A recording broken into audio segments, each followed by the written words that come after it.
In today's video, I'm going to teach you how to add custom icons in FlutterFlow. We'll be working directly inside the FlutterFlow editor, and the process is very straightforward once you know where the icon settings live.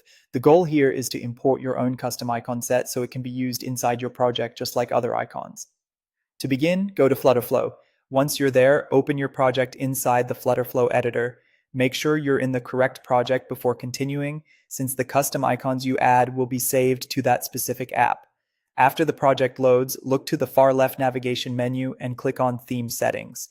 This is the area where FlutterFlow lets you manage the visual style of your app, including fonts, colors, and icons. The Theme Settings button is represented by a gear or palette style icon, so it should be easy to spot.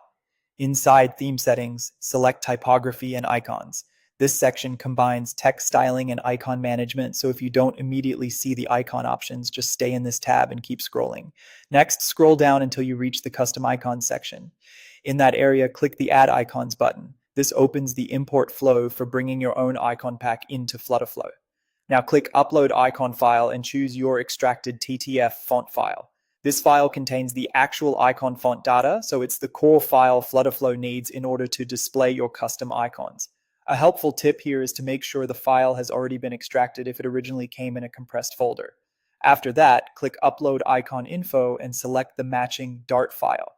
This file is important because it tells FlutterFlow how to map each icon name to the correct icon data. In other words, the TTF file provides the icons themselves, and the Dart file provides the reference information needed to use them properly. Once both files are uploaded, review the live icon grid preview.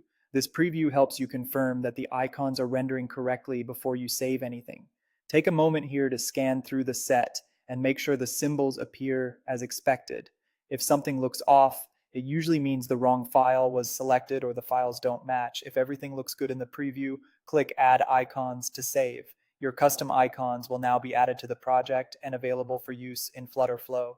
And that's it. That's how to add custom icons in FlutterFlow quickly and cleanly using the built-in theme settings.